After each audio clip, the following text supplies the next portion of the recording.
nos reunimos então na casa do Senhor, nesse terceiro domingo da Quaresma. A partir então desse domingo até o quinto domingo, nós vamos então ver temas diferentes, porque então, como disse na semana passada, o primeiro e o segundo domingo da Quaresma são temas que se repetem de acordo com então o ano seguinte, ou seja, tanto Marcos como Lucas, como também Mateus, fala do primeiro domingo sobre o deserto e o segundo sobre a transfiguração. E hoje, então, já são temas de acordo então com cada ano desse evangelista. Por mais que hoje estamos lendo o evangelista São João, que não entra então nessa linha, né, do A, B e C, mas é o ano de São Marcos que nos fala. Hoje, o tema central é sobre a purificação do templo, e o Senhor vai realizar naquele exato momento. É um dos evangelhos em que nós vemos então o Senhor um pouco que irritado, né? Nós não vemos em outros evangelhos a irritação de nosso Senhor, mas nesse evangelho de modo particular, Jesus está profundamente irritado, porque justamente estão fazendo da casa de oração, da casa de Deus, da casa do seu Pai, um lugar de profundo comércio, e ainda mais um lugar de algazarras, um lugar de gritarias, né? E a casa de Deus, como vocês sabem, crianças, é o lugar da gente se encontrar com Deus na nossa oração pessoal. A igreja então nos dá essa graça de celebrarmos então o templo que será purificado pelo próprio Senhor, que nos purifica a cada vez que celebramos a liturgia dominical. Celebrarmos então a Quaresma, amados filhos e filhas, é uma grata oportunidade de nos voltarmos então para o Senhor, conforme na quarta-feira de cinza, nós ouvimos pela boca do profeta Joel que gritava, que falava então, para que o povo então se convertesse ao Senhor Deus, voltasse o coração, voltasse também o corpo, para então se converter, porque essa conversão então, ela é necessária não somente para celebrarmos mais uma Páscoa, mas a conversão ela é gritante na nossa alma. Nós temos que nos converter pela palavra e na palavra. Somente a palavra nos convence, somente a palavra nos converte. E em Joel 2, de 12 a 18, falava isso então na quarta-feira de cinza. E os textos desse período quaresmal, deste período então, é um período que nos ajudam nesse processo então de profunda metanoia. Metanoia quer dizer conversão, amados filhos. Seja então, amados filhos, o Senhor nos recordando que espera de nós, o que espera de nós, algo que vamos também ver hoje no livro do Êxodo, onde Deus fala claramente sobre o decálogo, sobre os 10 mandamentos. O que são os 10 mandamentos, amados filhos? Para alguns, os 10 mandamentos são escravidões, né? Mas para outros, os 10 mandamentos são propostas de Deus, regras de Deus para a nossa vida e para a nossa edificação. Nós vamos ler alguns mandamentos, né? Deus sempre colocando a primeira expressão, não, não e não, né? Quando a mãe fala e quando a mãe e o pai fala, não, é porque aquilo é ruim. E se Deus fala, não faça isso, não faça aquilo, é porque aquilo então vai um dia. Talvez você não consiga enxergar, porque o pecado então te cega, mas o não de Deus é para a nossa santificação e para a nossa também conversão. Não façais imagens, não levantar falso testemunho e assim por diante. Mas outros mandamentos não têm a expressão não, né? Na palavra, mas nas entrelinhas tem também a expressão não. Deus fala no terceiro mandamento, né? Guarda o domingo, guarda o sábado, guarda as festas, para então me honrar. E ainda no quarto mandamento, honra o teu pai e a tua mãe. Ao contrário, se você não honrar teu pai e tua mãe, Deus também não vai te honrar quando você estiver com Ele na face. Quando você estiver então junto, para então ter um colóquio com Ele. Se você não honra a Deus, não honra seus pais em vida, tampouco também você vai ser honrado por Deus na glória, e você vai receber uma sentença muito ruim. A leitura primeira basicamente é isso, é Deus falando ao nosso coração a partir então dessa regra de vida, os 10 mandamentos, como sinais do amor de Deus por nós, como regras do amor de Deus em nossas vidas, né? E que nós possamos cumprir todos os mandamentos que Deus então escreveu em nosso favor e para nosso favor. O povo de Deus precisava de regras, porque uma sociedade sem regras é uma sociedade então que vive então num estágio caótico. Em toda a nossa vida existem regras, né? Sim? Na nossa casa tem regras, seus pais colocam regras, né? Se regras de chegar em casa quando você sai, regras, né, de acordar. Em toda a nossa vida tem regras, inclusive para Deus existe essa regrinha de vida, essa regra que nos faz ser cada vez mais santos. E quando você não cumpre, quando você discorre em alguma regra, o que acontece? Você está em pecado, e somente na confissão, né, você então pode voltar à comunhão com Deus. Porque não cumprir e descumprir os 10 mandamentos é estar em pecado mortal. Os 10 mandamentos é isso. Eu entro num estágio mortal e Deus então me perdoa quando a igreja então me orienta e me encaminha para esse perdão, que é o tempo da quaresma de modo particular, mas é durante todo o tempo também litúrgico. Nós temos que ter essa visão de nos convertermos pela palavra do Senhor. E aí o salmista vai cantar para nós, amadas crianças e amados também ouvintes do nosso canal Palavras que Tocam: só o Senhor tens palavras então de vida eterna. Só tu, Senhor, tens palavras de vida eterna. E esses 10 mandamentos, sem dúvida alguma, são palavras de vida eterna. Ainda que nós talvez não concordemos com um ou com outro mandamento, mas todos eles são palavras de vida eterna. E ao olharmos então, amados filhos, para essa segunda leitura de 1 Coríntios, capítulo 1, versículos de 23 a 25, nós vamos ver os judeus pedindo ao Senhor um sinal, que também está presente hoje no Evangelho. Os judeus pediam sinais miraculosos, mas vejamos então que desde toda a antiguidade, desde o Antigo Testamento, Deus já estava dando sinais do seu amor.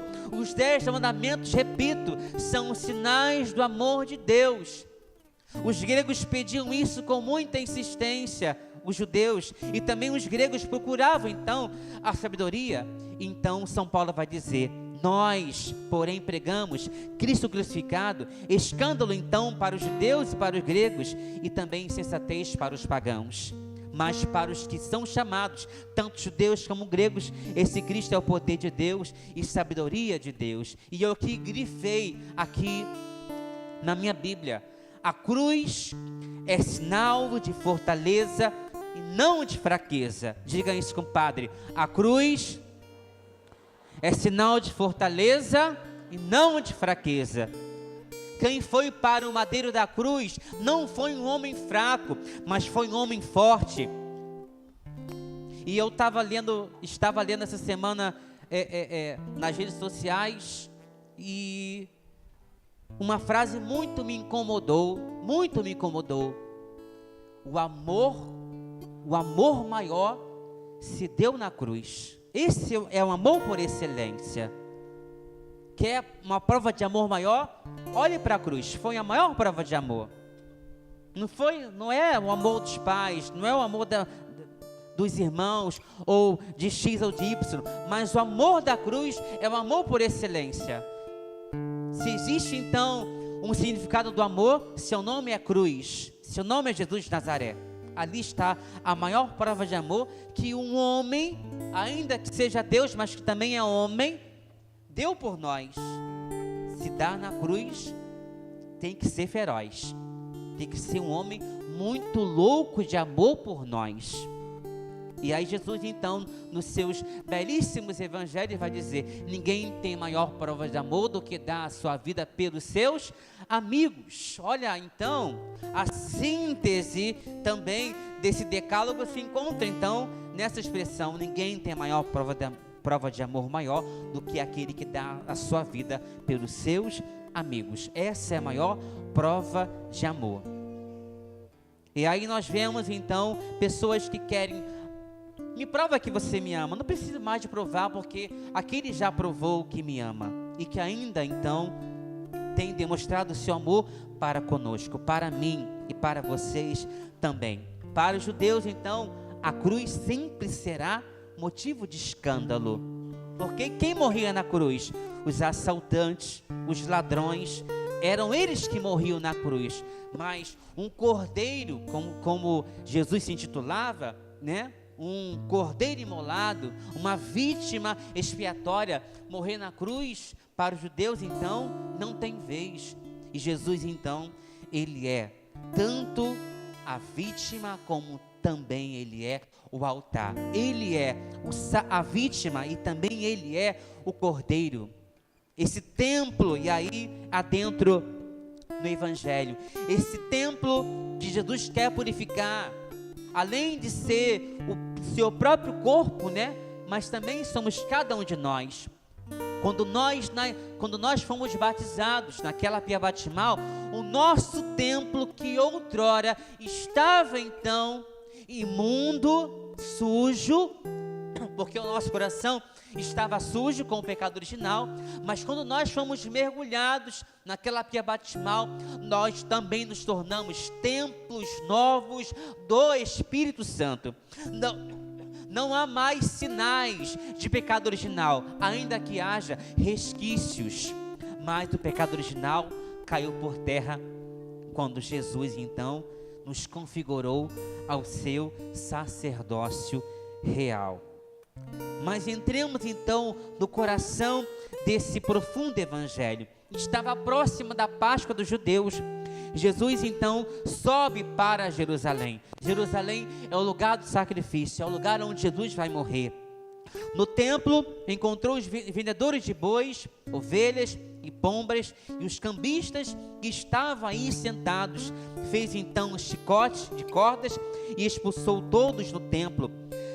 Junto com as ovelhas, os bois, espalhou as moedas e derrubou também as mesas dos cambistas. Ora, veja que até os animais pagaram o pato, né? Não foi somente os homens, Jesus expulsou homens e animais. Mas o porquê Jesus expulsou os animais? Visto que os animais, tadinho, não sabem de nada, né? Mas justamente por isso, e aí uma leitura que o padre fez, né? O animal que vai ser sacrificado é o Cordeiro Jesus de Nazaré.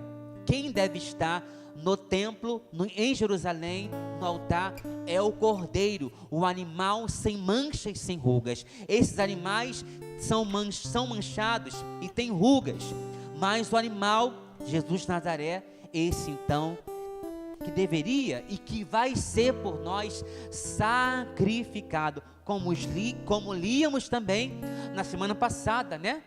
Quando Abraão leva seu filho e é salvo, mas Deus não salva Jesus de Nazaré. Deus vai levando Jesus de Nazaré, e Jesus de Nazaré pacientemente vai levando o seu madeiro nas costas em favor de cada um de nós. Ele é a vítima e ele também é o Cordeiro. E Zacarias, na sua profecia, vai dizer, Zacarias 14, 21, naqueles dias não haverá mais vendedores na casa do Senhor, porque então o Senhor já completou a obra começada, o Senhor já terminou tudo aquilo que Deus havia pensado e sonhado no coração dele, também no coração da nossa humanidade. Adentremos mais ainda, e aí então os discípulos vão dizer, lembrando o que dizia a Escritura do Antigo Testamento, Salmo 68, versículo 10, o zelo pela tua casa me consome. Por isso que o Padre às vezes diz aqui na nossa casa, né, Cristo Libertador, nós temos que ter zelo pelas coisas da igreja, zelo pelo chão. Talvez você vê um chão sujo e você não tem a capacidade de pegar uma vassourinha, né?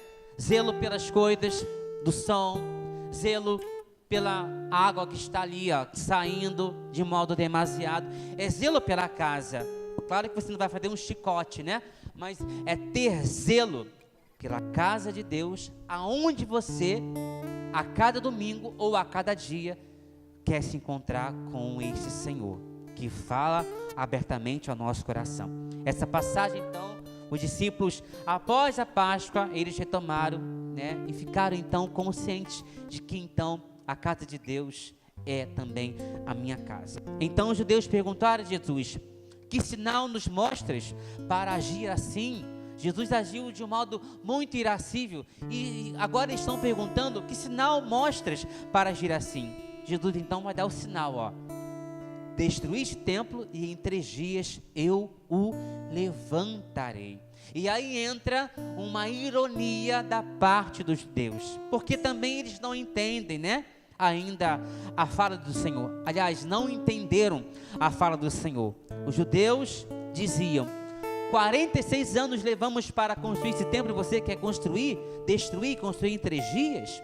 Veja, eram tão inteligentes, né, homens da lei, homens versados no aramaico, no hebraico, no grego, no latim, mas não souberam então decifrar o que Jesus queria dizer. E Jesus então vai dizer, e a palavra vai dizer para nós, Jesus estava dizendo sobre a questão do seu corpo, que iria ressuscitar em 3 dias. Jamais um homem vai construir um templo grandioso, belíssimo, em 3 dias. Mas Jesus falava do seu corpo, que iria se tornar um corpo glorioso. E quando nós, amados filhos, celebramos pelos nossos falecidos, nós temos fé e consciência então na ressurreição, de que então os nossos amados amigos e familiares não estão naquele caixão, naquela cova, mas estão com o Pai. Lá é um corpo sem vida, é um corpo que aos poucos vai entrando em decomposição, vai ficando fétido, né? Mas nossa fé é na fé de homens e mulheres que já estão ressuscitados para a glória de Deus. Por isso que o Padre às vezes fala, meu pai faz hoje 1 ano de ressuscitado, não está morto, nem na minha alma está morto, mas está vivo, como também o seu Antônio, Dona Alcina, Bernardino, está vivo na glória, ressurreto, não do lado, mas ó, frente ao Cordeiro imolado, adorando como os anjos ao Verbo eterno do Pai. Mas quero então pegar o versículo 19 desse evangelho, na expressão, eu o levantarei. Existem 2 verbos gregos, que o Padre não vai falar aqui, mas que tem 2 significados diferentes, mas a mesma essência. O primeiro, que quer dizer destruir e abater. Destruir o quê? O edifício, abater o edifício, e ao mesmo tempo também aqui é destruir o corpo. E depois, levantar-se quer dizer ressuscitar. Jesus está dizendo aqui, ó, eu em 3 dias destruí o templo, em 3 dias eu vou levantar, eu o levantarei, ou seja, eu vou ressuscitar em 3 dias. O que estamos a celebrar nesta quaresma nada mais é do que uma liturgia onde nós aguardamos com muita autoridade e com muita veemência a Páscoa. Não essa Páscoa que vai chegar no próximo dia 1º de abril, mas a Páscoa eterna, a nossa Páscoa, a nossa passagem para ir em direção a Jesus de Nazaré. Se você está nessa quaresma apenas então esperando mais uma Páscoa anual, queridos, você tem que aguardar a Páscoa definitiva, ainda que nós iremos celebrar com afinco, com êxito, a Páscoa anual, mas o que estamos aguardando de modo ansioso é a nossa Páscoa definitiva. Se você não vive a sua fé nessa visão de celebrar a sua Páscoa definitiva, queridos, você está aqui à toa. Estamos aqui, daqui a pouco não podemos mais estar. Por isso que o nosso coração, repito, né, é o tema da quaresma, deve se converter cada vez mais ao Cristo crucificado e ao Cristo ressuscitado, ao Cristo que se dá na palavra e também na Eucaristia, porque ele então, e assim termina o Evangelho, e também o termino, porque assim então Deus conhece e sonda e prescruta o nosso coração. Deus te conhece como conhecia o coração dos judeus, dos fariseus, como também conhece o teu coração. Deus sabe como anda o teu coração. E assim termina dizendo: mas Jesus não lhes dava crédito, pois ele conhecia a todos e não precisava do testemunho de ninguém acerca do ser humano, porque ele conhecia o homem por dentro. Deus conhece você por dentro, queridos. Você pode até tentar se esconder, mas Deus lhe conhece. Deus conhece o mais profundo do seu interior. Deus conhece então o seu âmago, o seu interior, queridos. Das coisas boas e ruins, Deus conhece muito plenamente. Talvez o padre não conheça, mas Deus, Jesus, conhece. Por isso, Senhor, eu sei que Tu me sondas, sei que Tu me conheces. Quando me deito, quando me sento, quando me levanto, sabe todos os meus pensamentos, né? E nessa quaresma, que é o tempo de conversão, eu não posso mais ficar brincando de Deus. Ou é sério ou não é sério. Na semana que vem, nós vamos partilhar o Evangelho sobre a questão aonde o Senhor será erguido, levantado. E no último domingo da quaresma, sobre aquele grão que vai morrer, mas que vai nascer para produzir frutos. Um grão para nascer, primeiro tem que morrer. Jesus, que é o grão, o trigo, ele nasceu, morreu, foi jogado na terra dos corações dos apóstolos e ele então se reproduziu. Na fé apostólica, nós estamos aqui, né?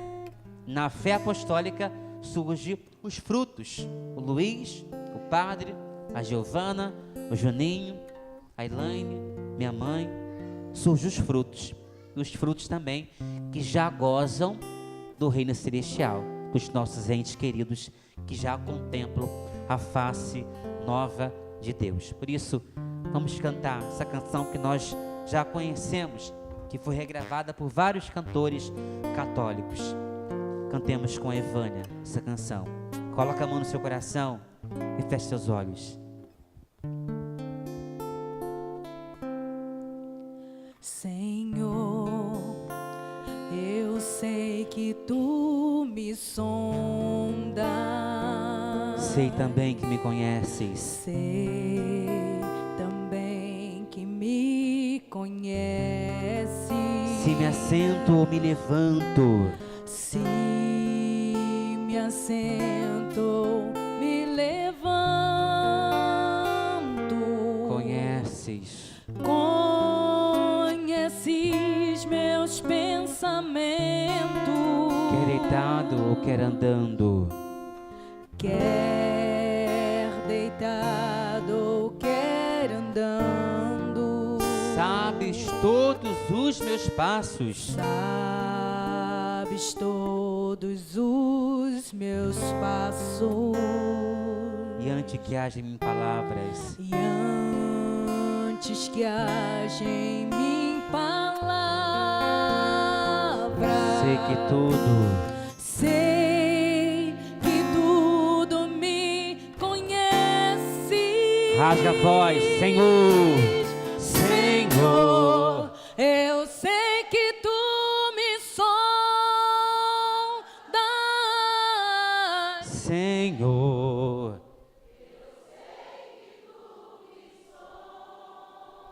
ai, Senhor, Eu sei que tu me sondas, Senhor. Eu sei que tu me sondas. Deus, tu me cercaste em volta. tuas mãos em mim repousam.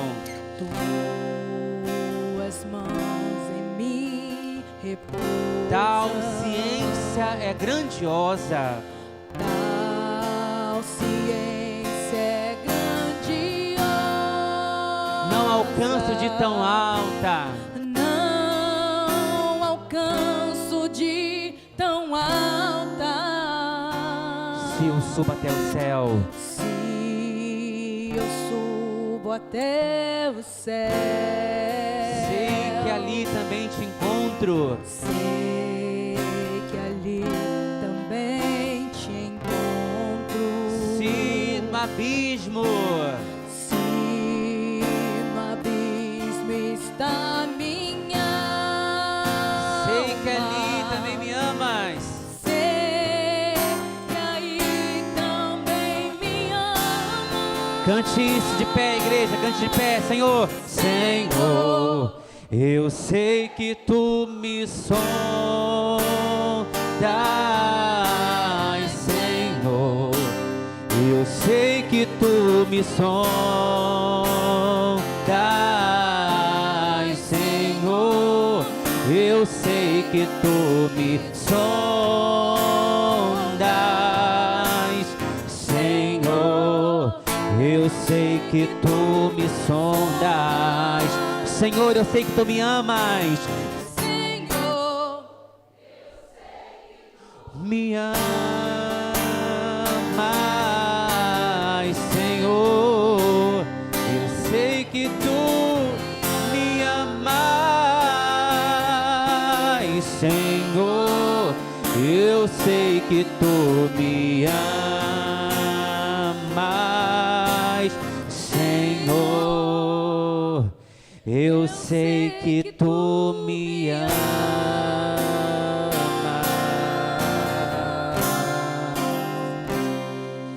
E a prova desse amor se encontra nesse livro do Êxodo, no Decálogo. Deus nos amou, escrevendo para nós a sua regra de vida em favor de nós, os 10 mandamentos.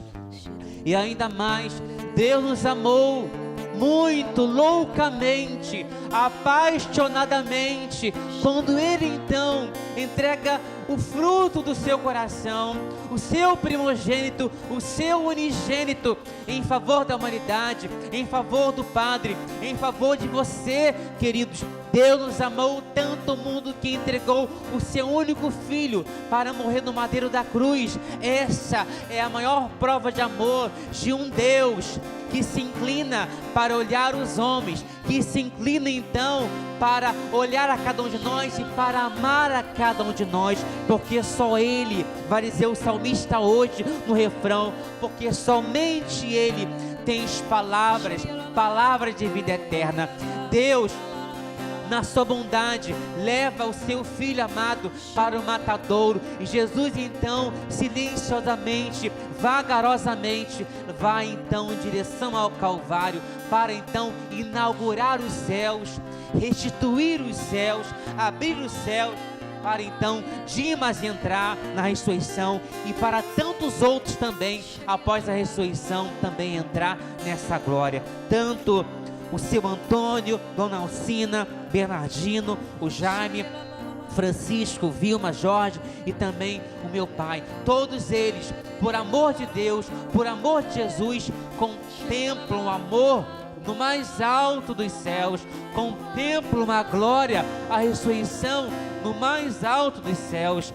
E obrigado, Senhor, por sondar o nosso coração, por sondar e por amar o nosso coração, ainda que nós, Senhor, deixamos o seu coração triste, ainda que nós, Senhor, negligenciamos dos teus 10 mandamentos, ainda que nós, Senhor, demos as costas para a tua graça e para a tua divindade. Mas obrigado, Senhor, por esse amor que nos sonda, que nos interpela, Senhor, e que nos faz cada vez mais, Senhor, santos e santas. Por isso cantemos mais uma vez: Senhor, eu sei que tu me sondas, Senhor.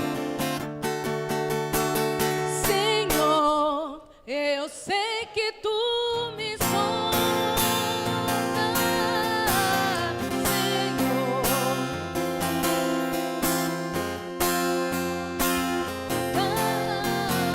Senhor. Eu sei que tu me sondas, Senhor. Eu sei que tu me sondas. Só você, Senhor, tu me amas. Senhor, eu sei que tu me amas, mas, Senhor, eu sei que tu me amas, Senhor, eu sei que tu me amas, Senhor, eu sei que tu me amas.